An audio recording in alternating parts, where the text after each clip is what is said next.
Doadores da campanha do presidente dos Estados Unidos, Joe Biden, estão preocupados depois do desempenho do democrata no debate contra Donald Trump, debate da CNN. Enquanto isso, a expectativa é que a Suprema Corte dos Estados Unidos decida em breve sobre a imunidade de Donald Trump. Nós vamos agora a Nova York, onde já está a nossa correspondente Mariana Jangiacomo. Oi, Mariana, boa tarde.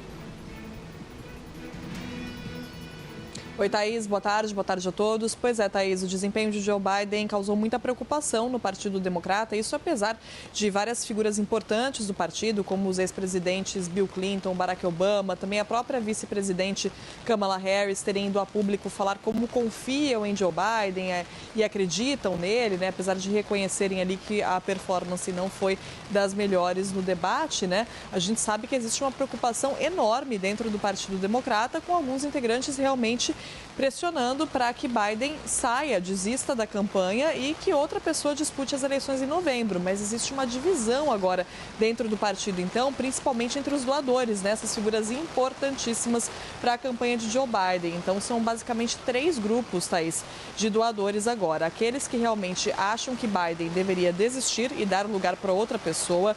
Aqueles que acham que isso, na verdade, seria uma péssima ideia, seria admitir a derrota, seria dizer que o presidente dos Estados Unidos não pode continuar sendo presidente dos Estados Unidos, né? Porque é isso que a gente tem que lembrar. A gente está falando de um presidente buscando a reeleição. Então, alguns veem que se o partido decide que o presidente não pode tentar a reeleição, então como vai defender a permanência dele no posto de presidente, né?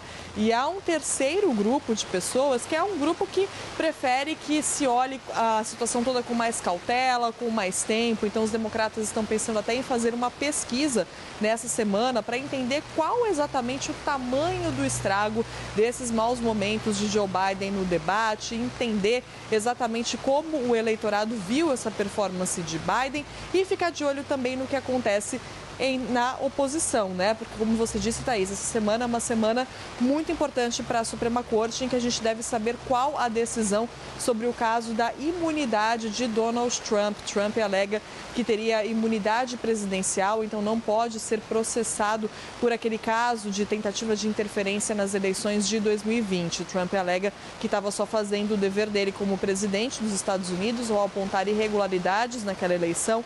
Aí é sempre importante a gente lembrar que não houve irregularidades, né? Ficou comprovado que não houve irregularidades, mas é isso que ele alega e essas alegações, na verdade, já foram suficientes para atrasar bastante esse julgamento que estava marcado para acontecer em março e agora muito provavelmente não deve acontecer até depois da eleição.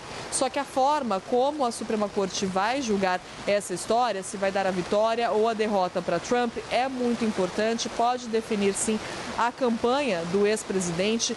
Então o Partido Republicano está nessa expectativa, Donald Trump está nessa expectativa e, claro, os democratas também de olho para ver o que vai acontecer com Donald Trump nessa semana, essa decisão da Suprema Corte que é importantíssima. Também vale a gente lembrar, Thaís, que quando a gente fala sobre substituir Joe Biden, não é um processo fácil, é um processo que em teoria seria possível, mas passa primeiro pela desistência do próprio Biden. O partido não tem como forçar Biden a desistir dessa candidatura, ele já tem os votos suficientes para ser o candidato do Partido Democrata. Então, primeiro, Biden teria que desistir e ele não deu nenhum sinal de que pretende fazer isso, muito pelo contrário, né? Fez evento de campanha na sexta-feira, dizendo que realmente já não debate mais como antes, mas que pretende vencer a eleição, que continua sabendo falar a verdade. Também a campanha de Biden emitiu comunicados dizendo que ele continua, sim, sendo o candidato. E, claro, né, que seria um processo demorado, não há um nome ali tão forte no Partido Democrata nesse momento, uma escolha óbvia para substituir Joe Biden, nem mesmo a vice Kamala Harris, né, tem esse status nesse momento, essa força dentro do partido. Então é algo que é discutido, é claro, mas é algo também muito complicado, é um processo difícil, um processo trabalhoso ali, por isso há resistência dentro do Partido Democrata. Então olha só, né, Thaís, com quantas variáveis a gente está trabalhando nesse momento, há apenas 5 meses da eleição. A gente tem todas essas questões dentro do Partido Democrata e no Partido Republicano também. Apesar do partido não estar lidando com uma crise agora, como os democratas estão, também está lidando com todas essas questões jurídicas, né, de Trump, os processos na justiça, essa decisão da Suprema Corte e como que tudo isso acaba impactando no eleitorado no final das contas, Thaís.